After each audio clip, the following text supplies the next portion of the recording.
juga kaget, bahkan kayak lebih subur daripada yang udah ditabung.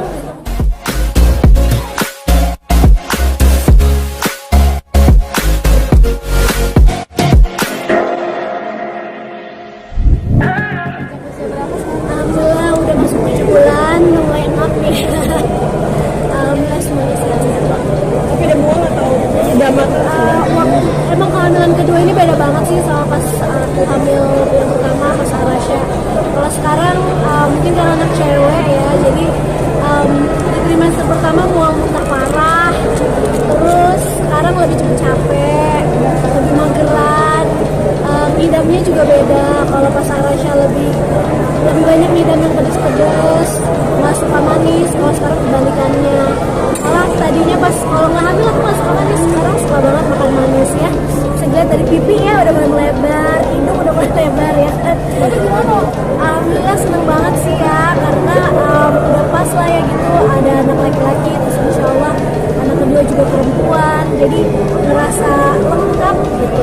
Cuman emang dari awal sih walaupun apa ya diusahakannya ya pengennya anak perempuan, tapi enggak juga maksudnya sedikasihnya Allah aja gitu. Begitu tahu ternyata sesuai dengan ekspektasi gitu, alhamdulillah seneng. Naik berapa kilo mungkin? Sekarang aja udah naik 10 kilo ya, mohon maaf nih baru 7 bulan. Tapi terus konsul ke dokter sih ya untuk dipantau terus gitu kan. Yang penting kan pertumbuhan janinnya sehat, terus secara kayak dari darah aku juga nggak ada diabetes apa segala macam, udah dijalanin aja. Nah nanti kita diet pas udah lahirnya. Arasya ya dari pas awal hamil justru dia kayak waktu itu aku bahkan belum tahu hamil, dia duluan yang bilang kayak gini, mama di perut mama tuh udah bukan makanan lagi, isinya ada baby loh. Dia bilang kayak gitu. Ternyata kayak minggu depannya pas aku tes pack itu bener gitu kan. Mungkin karena pas lagi merencanakan kehamilan aku mulai bacain buku ke Arasya tentang ada tuh buku menjadi kakak gitu kan. Jadi diceritain gimana kalau menjadi seorang abang gitu. Terus sekarang sih dia udah tahu ya di perut mama ada bayi, tapi memang ya aku segitu masih suka jealous lah ya kalau ditanya kayak nanti kalau misalkan adik udah lahir, adik mau sama mama, Arasya mau sendiri, masih belum mau, masih suka minta digendong, masih suka minta dipangku. Terus aku bilang, aduh nanti adiknya kegencet, biarin aja adik penyek. Dia kayak gitu, masih ada jealousnya. Cuman dia banget sih kelihatannya ya, dia tahu ada adiknya. Terus kalau misalkan ada barang apa ini nanti buat adik kalau lahir. Iya baru mau mulai belanja sih, soalnya kemarin-kemarin kayak masih mager ya, kayak aku ngerasa mungkin ada beberapa barang longsuran dari area masih bisa dipakai, terutama kayak peralatan mungkin peralatan menyusui atau kayak MPAC gitu kan masih bisa. Paling yang dibelanjain kebanyakan sih yang udah nggak bisa dipakai lagi aja sih, kayak baju-baju mungkin atau kayak apa misalnya botol susu apa gitu. Terus mungkin harus beli stroller kayak gitu-gitu. Tapi baru mau belanja bulan ini atau bulan depan sih. Aku nggak se-eager waktu pas hamil pertama kan kayak wah langsung belanja ya. Kalau sekarang kayak udah tahu apa yang dibutuhkan gitu, jadi tinggal disiapin aja. Nah, ya masih kok kangen ya lah ya. Setiap hari dia juga gitu. Cuman aku justru aku yang lebih cuek ya. Suami aku lebih yang kayak lebih mellow gitu, lebih sering khawatir.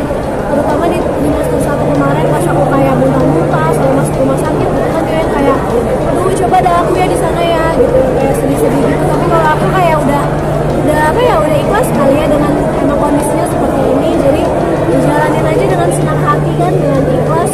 Alhamdulillah so far so good, baik-baik aja. Kalau kangen mah tinggal telepon aja.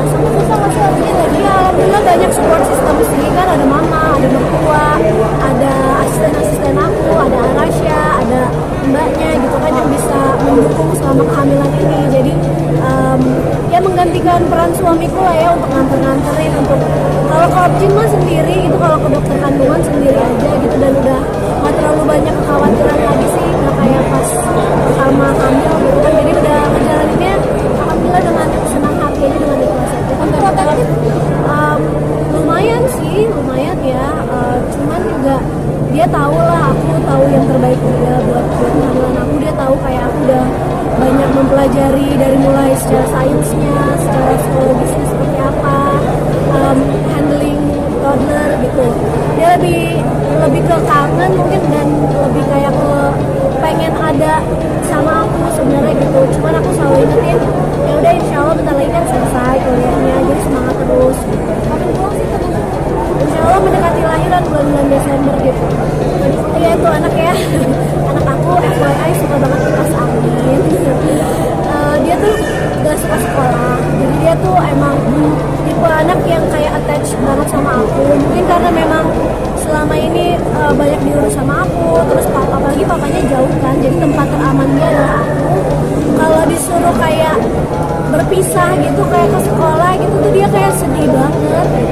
Sebenarnya pas sekolahnya sih nggak apa-apa, dia tuh nggak nangis, tapi pas kayak harus dadah mama gitu dia nangis. Sampai suatu ketika dia bilang gini, aku happy kalau kipas diajak ke sekolah. Jadi ya udah kita coba bawa kipas. Sejak itu dia udah nggak pernah nangis lagi di sekolah. Dan alhamdulillah gurunya juga bolehin sih. Sekolahnya kan cukup lama ya, dari jam 11 sampai jam 12. Aku juga tanyain sih ke gurunya itu gimana kalau di kelas nanti dia malah main kipas lagi nggak mau memperhatikan pembelajaran. Padahal juga sekolahnya main doang. Tapi kata gurunya enggak kok bu, di kelas harusnya tetap main sama teman-temannya, tetap mau ikutin activity seharian. Nanti kalau ada free time baru kita bolehin main kipas. Sisanya harusnya cuma taruh kipasnya di pojokan aja gitu. Yang penting kayak mungkin ada temennya gitu kali ya dari rumah yang dibawa. Oh, ada kipas. Awalnya gimana? Itu aku udah sering ngomong deh kayaknya, sedih lihat di YouTube sama di Instagram aku. Intinya ya dia awalnya takut kipas, jadi penasaran, sekarang malah jadi suka. Iya soalnya dia suka nanya kan kayak kerja, mama kerja biar apa, biar dapat uang. Kalau misalkan kita dapat uang kita bisa beli yang kita mau, kita bisa beli. Ya aku kenalin konsep finance juga ya, aku kenalin konsep keuangan gitu. Kita nggak boleh mubazir, ada makanan di rumah ini karena mama kerja. Alasya punya kipas misalkan, Alasya punya TV di rumah, bisa nonton TV karena mama sama papa kerja. Kalau kita kerja dapat uang. Dia juga punya buku tentang ekonomi gitu kan, jadi kayak bisa relate gitu. Terus akhirnya dia sendiri yang bilang kayak mama, aku mau bekerja supaya aku dapat uang yang banyak, jadi aku senang kipas. Dan puluhan deh kayaknya, kayak kalau datang ke rumah aku mungkin ngiranya aku kepanasan mulu, padahal enggak, itu koleksi anak aku sendiri banyak banget. Tapi dia nggak selalu minta yang baru sih, dia nggak selalu minta yang baru. Kadang malah kalau aku ajak kayak, kalau aku iming-imingin, dia kan suka di rumah ya, dia nggak suka pergi-pergi. Jadi misalkan gini, Arasya ayo temenin mama ke mall, habis itu kita beli kipas. Dia malah suka bilang gini, nggak usah, kipas aku udah banyak di rumah.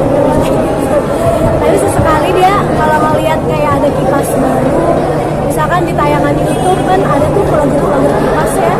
Terus ada juga misalkan di luar gitu dia lagi lihat kipas terus kayak, aku punya yang gini, aku mau yang kayak gini. Oke, nanti kapan-kapan kita beli. Aku selalu dulu ke aku sih, cuma sebenarnya. Jadi karena suami aku cancer survivor, ketika suami aku masih sakit itu tuh emang dokter bilang gitu untuk kanker limfoma Hodgkin dengan treatment yang harus kemoterapi dan radiasi, ada chance, ada kemungkinan dan kemungkinan besar gak bakalan bisa punya anak lagi.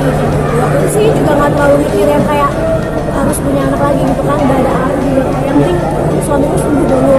Cuman tetap aja ya, kita kan kayak optimis hidup dengan umur yang panjang, nantinya bisa sembuh lagi. Dan dari dulu memang pengennya ya kita bisa grow our family gitu kan, bisa punya adik gitu kan, lebih dari satu anak lah.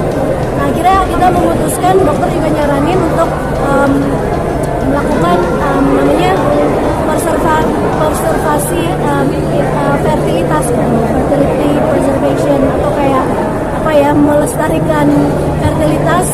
Dan salah satu caranya adalah dengan sperm freezing. Jadi sperm freezing, spermanya dibekukan untuk bisa dipakai nanti kalau misalkan aku harus bayi tabung. Waktu itu memang agak prosesnya lumayan, maksudnya aku decisionnya harus cepat karena kan tadi udah harus segera treatment. Jadi kayak seminggu sebelum kemo, sebelum treatment dilakukan kita lakukan sperm freezing dulu untuk berjaga-jaga aja sih. Tapi alhamdulillah ternyata setelah Rani sembuh kita sempat cek kesuburan lagi, alhamdulillah ternyata masih subur gitu. Dokternya juga kaget, bahkan kayak lebih subur daripada yang udah ditabung gitu, mungkin karena dia hidup sehat juga dan segala macam kali ya. Jadi alhamdulillah kata dokter udah dicoba alami dulu dan alhamdulillah akhirnya bisa alami gitu tanpa harus bayi tadi.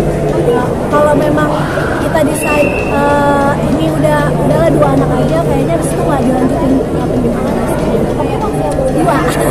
Apalagi setelah hamil yang ini aku muntah-muntah udah 2 aja deh insya Allah.